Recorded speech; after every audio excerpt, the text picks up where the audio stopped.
What's going on, everybody? B Scott here with G.O.D. And on today's show, we're going over quarterbacks.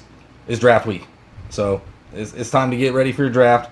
If you haven't done so already, we're going to be looking at the quarterback tiers, when you should be taking a quarterback, which quarterbacks you should be targeting, and which ones we think you should avoid. So obviously keep it locked and loaded right here at the First Four Downs. Yep. Top 12 quarterbacks. You know what it is. Let's get it.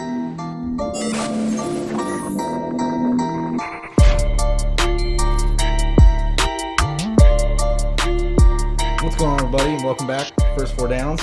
B Scott and G.O.D., and we're going over quarterbacks. It's draft week. It's time to make those tough decisions. Quarterbacks. Yeah. It's one of the toughest positions because you could draft one too early and it could really set you back at the other positions. Yeah. Honestly. So we can start with the top tier quarterbacks. And that's obviously going to be Lamar Jackson, Patrick Mahomes. Those guys set themselves apart from everybody else. Yeah, you can rank them one or two if you want to. It really don't matter. They are the guys that transcend right now. They're the namesake of the league. Whether you want to draft these guys in the first round to the third round, it really don't matter. You know, it is really dependent on you. Yeah, absolutely. And your draft position. You know, these guys definitely, I would love at the second, third swing if you have the number one pick. Yeah. Number two pick, if they fall that far. Can you imagine if you had Christian McCaffrey and then swing around and go get Lamar Jackson? I mean, my God. You know what I mean? It'd be pretty crazy. So, yeah, these guys set themselves apart. But now we look to the tier 2 quarterbacks where these guys are really a tough spot to draft because they are coming off the board in those middle rounds. Those rounds that are kind of early where you should be stacking your team with wide receivers and running backs. So we can start with the number 3 quarterback, Russell Wilson. That's where we got him ranked. Consensus has him, I think, right around 4 or 5. Yeah. Russell Wilson is surefire top quarterback. Yeah. It's not hard to warrant that. But where he's being drafted is tough. His ADP is right around 50. You're looking at 4th, 5th round at the value position. And, he's another quarterback I think that would be great to stack or pair with a player, maybe DK Metcalf if you wanted to stack him. Yeah, stacks. When I think about stacks, that's the first one that comes to mind. You look at DK expecting to hit another level in his game, in his production, and break out in his second year. Last year we seen him emerge as one of the top rookie wide receivers. He had the most air yards thrown to him as a receiver. You look at Tyler Lockett on that team, who's been 1,000 back-to-back, multiple touchdowns, you know what I'm saying, like 8+ touchdowns a season. They just, breaking news today, they just signed Josh Gordon back to the mix. Not only did they do that, earlier in the offseason, they added Philip Dorsett, a veteran guy over there catching passes for Tom Brady the last couple seasons. And you also get an all-pro in Greg Olsen. They like to throw to the tight end position, but haven't been able to keep that position healthy over the last couple of years. You look at Disley last year, he was a top 5 tight end when he was playing football. So you get Olsen in there to, get those receptions and be a little bit more consistent. I like him at the 3 spot. I think he should be able to compete this year, finally in the MVP voting. And yeah, surefire. That's big points. That's danger rush. Go get him. Yeah, absolutely. And like I said, it's a tough spot to be drafting for him. It is those middle rounds which are very important, but I'm okay with him being drafted there. Yeah. I mean, it makes sense. So after that, Deshaun Watson. This guy's number 4 quarterback. There's a reason. Huge dual threat. Led his team with rushing touchdowns last season with 7. 4,000-yard passer. 20+ touchdowns every year. He's a good player. Now, I worry that him being drafted a little too high. They did lose DeAndre Hopkins. Not saying the offense is just going to take this huge downswing. They have nothing but deep threats, period. And Deshaun Watson thrives on the deep threat as it is. Yeah. You see with Will Fuller. So it could be even better for him. Now, they may struggle in that mid to intermediate game, but they have David Johnson, who is absolutely a dynamic pass catcher out of the backfield.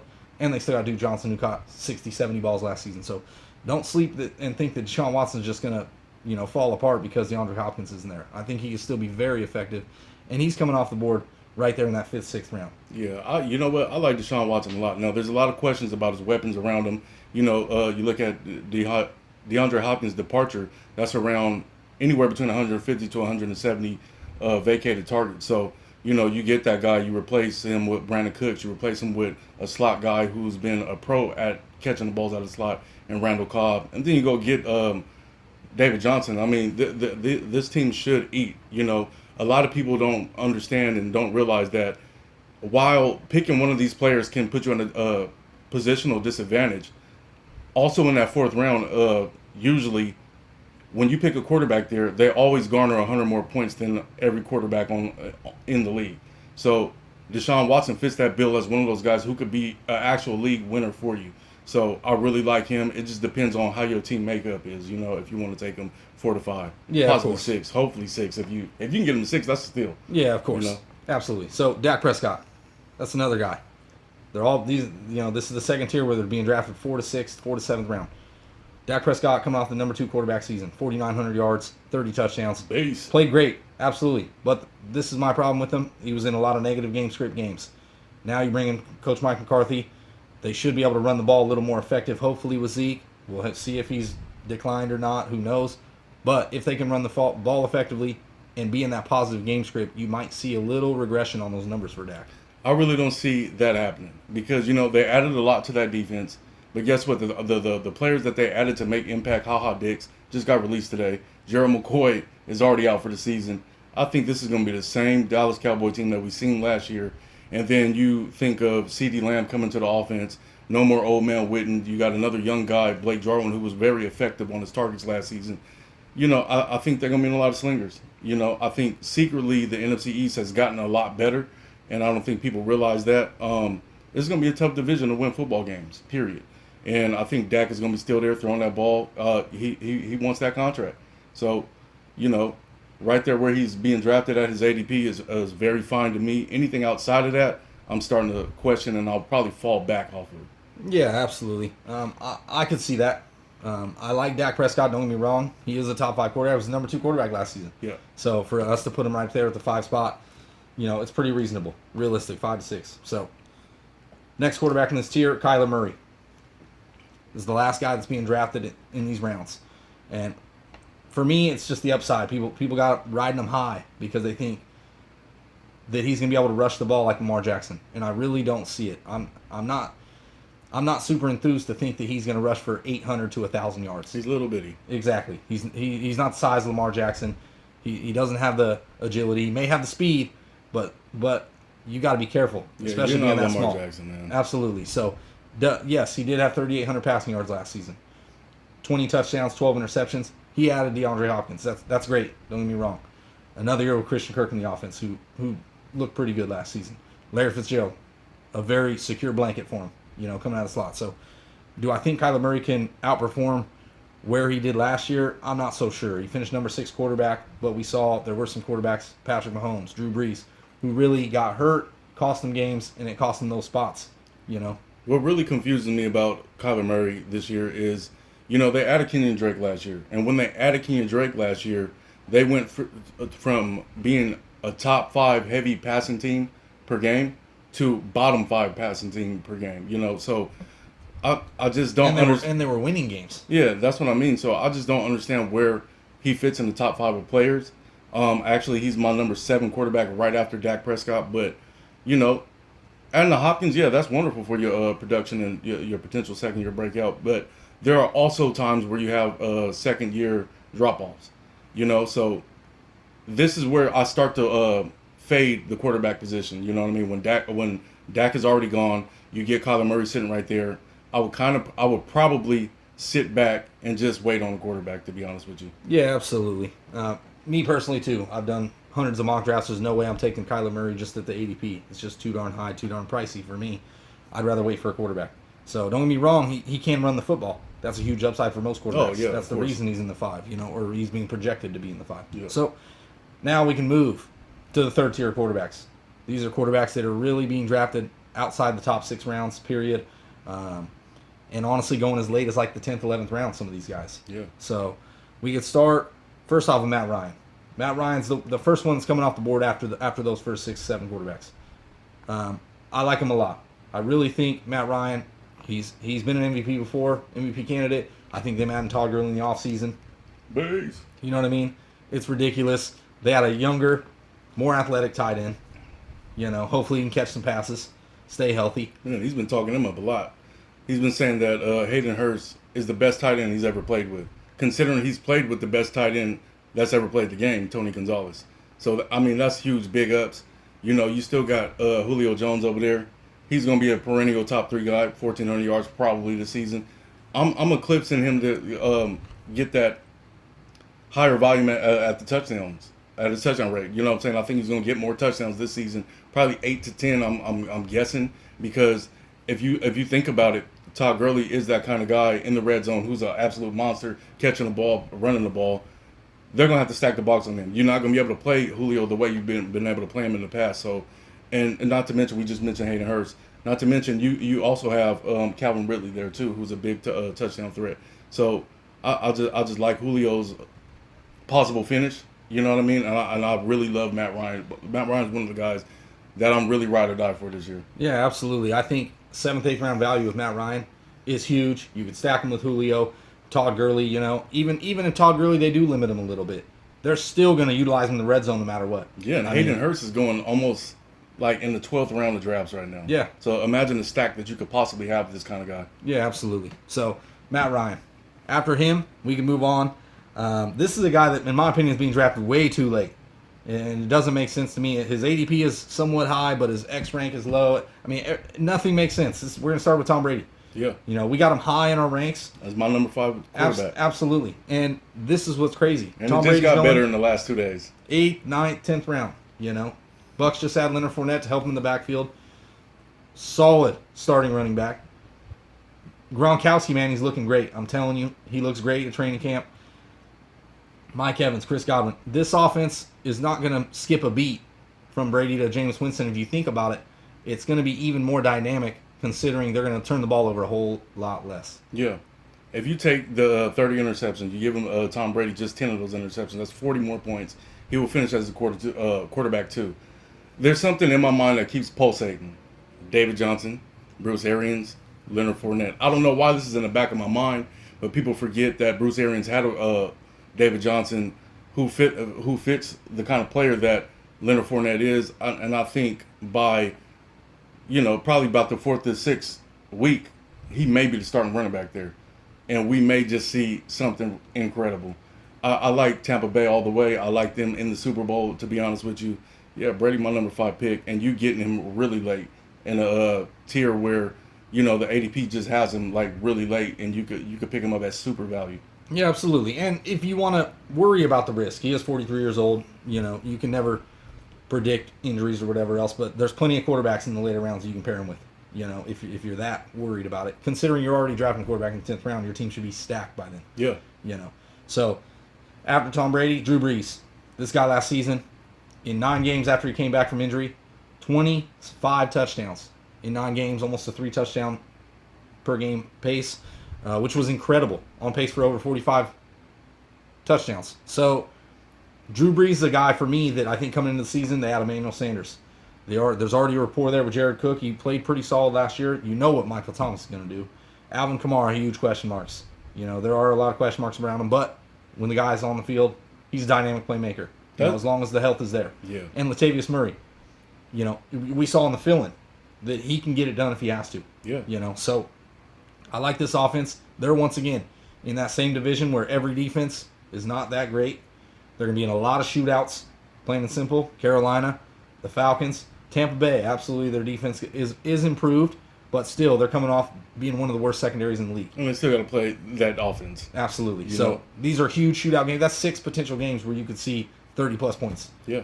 So you get them late. Absolutely. So you think about that, Drew Brees, perfect spot. Definitely a guy I mind in the 9th round. 8th, 9th round drafts. Yeah, I agree with you there all the way. Only thing that concerns me is probably Alvin Kamara at this point. Is he healthy? Is he not healthy? What's going on with his contract? What Sean Payton has done with Drew Brees in the last couple of seasons, as he's got over to preserve him a bit, is they've been getting the ball out of his hands very quickly. You know what I mean? With those dump off passes to Alvin Kamara. So I don't know if their efficiency really stays the same if they are to lose Alvin Kamara. We did see Latavius Murray be the number 1 running back when Alvin Kamara was out, so the offense does not lose anything in the running game. But as far as the passing game is concerned, there's a lot to wonder there. But I would still take Drew Brees, as my number 1 quarterback, period. He's going to be in the MVP conversation. He's got shootouts. You know what I'm saying? He's very efficient throwing the ball. He also has the best wide receiver in the league, Michael Thomas. Surefire. Not to mention adding a number 2 receiver that could be a number 1 receiver on a team in Emmanuel Sanders. So Drew Brees, you gotta love him. I'm sorry. Yeah. So another guy in this tier, Aaron Rodgers, big name, and he's being drafted, honestly, at an almost disrespectful rate at 11 to 12 in the rounds. Now, Aaron Rodgers is a tough spot for me because I don't necessarily love him as being my QB1, personally. But if you really want to wait on a quarterback and really stack your team up, I have no problem with Aaron Rodgers being your starting quarterback. Exactly. You can't snipe players if you're going for Aaron Rodgers late. You know what I mean? You have to take best available and just really stack your roster up if you're going to get a guy like this, because there are questions. I think people are not liking the fact that they don't really have a solidified number 2 receiver in that group. You look at Devontae Adams last year, he missed some time with that turf toe, and it looks like through camp he's been ailing that right foot again. So you wonder if he's going to miss games this year. You think about AJ Green once he got the turf toe and what happened with him. But I think people are just like moving past the point that he's talking up Allen Lazard, just like he talked up Jordy Nelson, just like he talked up Devontae Adams. And Allen Lazard is a good guy. We've seen him in spurts last year. I think they were struggling with MVS and getting Geronimo Allison to try to be this number 2 receiver, but I think they had it all along in Allen Lazard. I really like that guy, big threat, not crazy speed, but his playmaking ability is bar none. Just on tape, he just looks good. You know what I'm saying? I think he can get the job done. So betting against Aaron Rodgers, I ain't gonna do that. Yeah, absolutely. You know what I'm saying? He ain't finished outside of the top 10 of receivers, except for when he was hurt.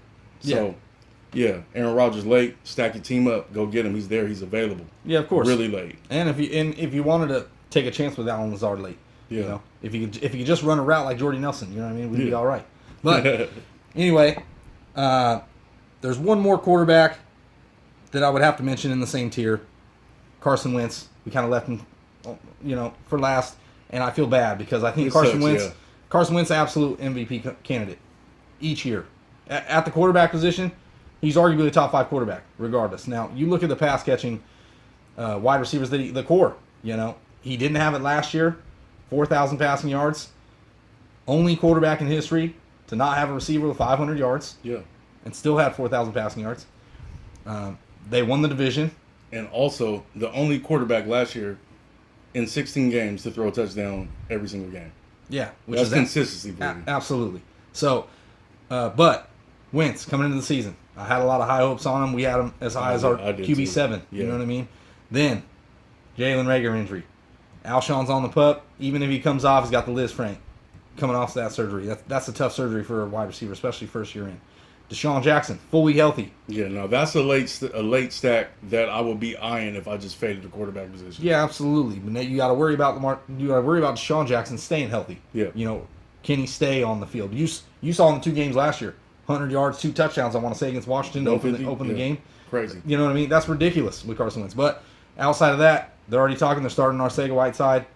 He looked terrible last year. He sucked. Exactly. He was not good, and they have to start him already this year. So I like Ertz a lot. Well, in that offense. Ertz's contract negotiations broke down today, so I don't know how dedicated he is to the team, but they still got Goddard. He does have a fracture, I believe, in his hand or something like that, but he can play with that. That's not a major injury, I don't think. I like Wentz for his consistency and what he's going to be able to do. They got Miles Sanders coming back. He's going to get a lot of work. They got B. Scott in that backfield. Him and B. Scott both, towards the end of the year, both got 6 targets per game pretty much in the offense. So, I think that short game is going to be there. He'll be able to throw a lot of passes and be very effective throwing the football, kind of similar to the way that Drew Brees does. But they do need that other guy. Now, being that this team is going into the season hurt, I think you still should be targeting Carson Wentz based on the fact of these players are going to come back. Alshon is going to come back and is going to be fresh. Jalen Reagor is going to come back and is going to be fresh. So this might be a second half run quarterback that's just very dominant. You know what I mean? Even if you took Lamar Jackson or Patrick Mahomes first, and this is your backup quarterback, you're not missing a step. Yeah, of course. What I mean? Absolutely. And we almost forgot one quarterback in this tier that people got super high hopes for. We got him ranked at the 12th spot. Josh Allen, Buffalo Bills. He's at the 12 for us. And last season, he finishes the QB7, right? Like we said with Kyler Murray finishing the QB6 last year. Josh Allen thrived on 9 rushing touchdowns. He also was that high because there were quarterbacks that completely missed a lot of games. Drew Brees, Patrick Mahomes, Ben Roethlisberger, who knows realistically if he would have played last year. So you don't know necessarily if Josh Allen would have finished even at the 7th spot where he was. 9 rushing touchdowns, that's kind of an outlier. He led the quarterback position with touchdowns, and that's with Lamar Jackson having 170 rushes. Yeah. And he still had more touchdowns I think Lamar Jackson also had 1 million yards rushing. Yeah, of course. It's crazy. So don't get me wrong. I like Josh Allen for the rushing upside. They add Stephon Diggs. That should help that offense, hopefully. But we saw last year, 20 touchdowns. I want to say he had 9 interceptions. Yeah, 9 interceptions. Only 3,000 passing yards. Is Diggs the answer to really give Josh Allen that big jump from the quarterback spot? I'm not so sure, on top of the tough division and the schedule. Strength schedule's not good. Yeah. Josh Allen, here's the thing. I think Josh Allen could go two different ways. He could be mediocre at best, or he could be a league winner. Okay, so you got a team in Buffalo Bills who have a very great defense. This is the negative that I see. Like, maybe they want to run the ball a lot. They go draft Zach Moss, and now we're seeing that it's going to be a 50-50 split pretty much. They want to run the ball a lot. They want to run that 12 personnel with Darwin Knox and Stephon Diggs. You know what I mean? Stephon Diggs is very accustomed to that coming from Minnesota. But what people don't realize, Stephon Diggs is not just a deep threat. I think that people don't understand that he's a really good route runner too. He's really an elite guy. This could really take him over the top, really, because if you really think about Lamar Jackson and his number 1 quarterback MVP season, who's going to finish second in rushing yards at quarterback outside of him? I mean, maybe Kyler Murray. The other guy is Josh Allen. Period. Yep. So that upside is going to be there regardless. But I just wonder if they're going to run the ball more heavily to then pass. You know what I'm saying? But you look at Baltimore in the same light. They were the number 1 scoring team in football last year, and they are very run heavy first. So I think that DNA is there.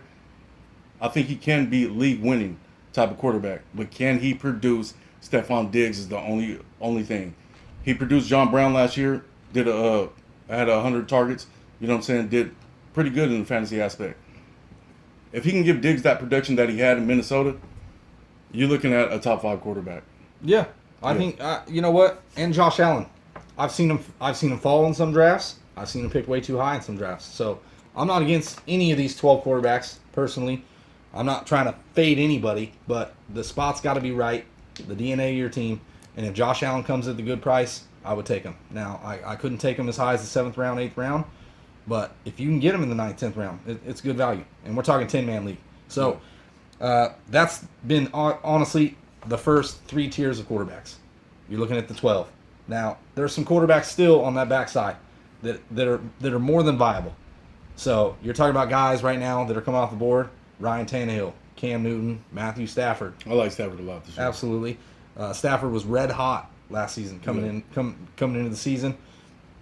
Got hurt halfway through, but you saw what he was doing. He was on pace to be arguably a top 3 quarterback. Yeah.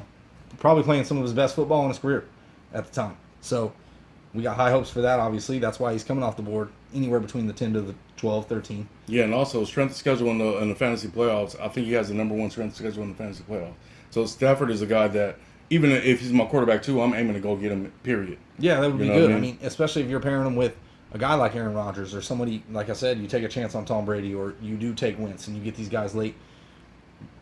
You want to stack a guy with Tannehill with a lot of upside. Stafford, huge upside. Yeah. Cam Newton, there's a lot of question marks, but still has upside. We just don't know how the injury is going to take, how that team's going to gel and everything like that, the receiving core. So is there any quarterbacks that you really think are just going to come out of nowhere? There's 2. Number 1 on this list, I think it'll be Dwayne Haskins. Now, I'm telling you, nobody's going to see this coming at all. But B. Scott, you've been playing with me for about 12, 15 years now. Mm-hmm. In the last 2 seasons, in the last 2 picks, have I not picked the number 1 quarterback? Yeah. Lamar Jackson last year, the year before that, Patrick Mahomes. This year, I feel like it's going to be Dwayne Haskins. What's synonymous about both of them, all 3 of them, they're second-year quarterbacks, being accustomed to a system. But this is a new system. This is the same system that we've seen Cam Newton flourish in. You know what I mean? This guy has very underrated playmakers. That's why I don't want to necessarily say he will finish in that top 10 mark. But Terry McLaurin, let's talk about him for a minute. This kid was ridiculous. He came in the league, blew the doors down. Did we forget that he has rapport with Terry McLaurin because they played at Ohio State together? Yeah. You know what I mean? Both drafted in the same year. That's awesome, right? Terry McLaurin is one of my sleepers this year. I think he's going to outproduce his ADP. It's going to be crazy. What I do like is Golden Gandy, another guy that they drafted. You know, this guy's 6'4", just made ridiculous catches. I think he's a viable number 2 receiver. They still got Trey Quinn, who was pretty good in the slot game. And then they got this kid named Antonio Gibson. Now, Antonio Gibson is a monster waiting to happen. This is my sleeper of the year. You know, on 77 touches last year, he had 14 touchdowns. This kid is explosive, running 4.3. He's 6'2", 220, run out of the backfield. And they're playing, but in camp, he's been playing in the slot. You know what I'm saying? So that means his snap share is going to be very high. He's going to be on the field a lot. And he's explosive. He's one of these hybrid players like, you know, Breida, Mostert, Cordell Patterson. You know, he's one of these guys. But I think he's going to be dynamite. You know what I mean? I think Dwayne Haskins and what Ron Rivera could do to him. And then you also got veteran leadership in Alex Smith and his comeback. In the huddle, you know, saying, guiding this guy. I think this is the sneaker pick. Yeah, that's pretty deep. That's a tough call. Don't get me wrong. I wouldn't be surprised. I've been vying for this Washington football team. I said they're gonna be good. Nobody else sees it. I think they're gonna be very good. They got something to prove. There's a lot of talks in training camp that Haskins is looking outstanding. You know, so I wouldn't be surprised with it. I got another deep guy. There's a couple you could honestly argue for Derek Carr. You know, he doesn't. That was my number 2. He doesn't have any veteran presence in the wide receiving core, so you got to worry about that. He really doesn't. Even Waller's not very old. He's 2 starting rookie receivers. You know, Hunter Renfrow coming for a second season. I think that's what he needs, though. I think he needs players that's just going to go out there and go do what they can do. They want to be on the field. You know what I mean? These veteran guys, they get their money. You look at Tyrell Williams, and, you know, it's very lackluster. I think you want these young guys, these young dogs. And then you got a guy in Darren Waller who, you know, is huge and runs a 4.4. It's ridiculous. I think this offense is going to be very explosive. What I don't like is the strength of schedule. It's like 2 years back-to-back. I feel like the league hates the Raiders. And, you know, they have very tough games. So what that means is they're going to have a lot of shootouts. I like Derek Carr. I like his efficiency down the field. I like Henry Ruggs this year, you know, as a short guy, not just a down the field stretcher. Yeah, he runs routes. He's pretty good. This guy Brian Edwards, very good. You know what I mean? Some argue his separation. You know, but we'll see. We'll see what happens. When you got a guy like Tyreek Hill, when you got a guy like Henry Ruggs, it opens up the field immensely for the other players on the offense. So I like Derek Carr a lot. I'm telling you, I really do. Yeah, there's one more guy I'm going to bring up, Drew Lock. Yeah. You know, last season, 4-1 as a starter over the last 5 weeks. Courtland Sutton, you already know what he can do. You know, you could call it a breakout of sorts if you really think he can explode. I think he can honestly be, if they can throw the ball enough, because you already know with Melvin Gordon, he's kind of ailing already. They got Phillip Lindsay. If they start airing that ball out, because they got a tough schedule too. They start airing that ball out, I think Courtland Sutton could honestly get 1,400 yards. Yeah, he's one of those guys. I think absolutely. So too. And adding Jerry Jeudy, Noah Fant. You know what I mean? They got some playmakers. So Drew Lock definitely is a sleeper for me too. Another guy. Yeah. So anyway, that's been the Quarterback Show. We got some sleepers in there, our ranks, and going through just when you should draft some players and just be weary of some quarterbacks. Absolutely. So for the first 4 downs, it's been B. Scott, G.O.D. and we out. We out, man.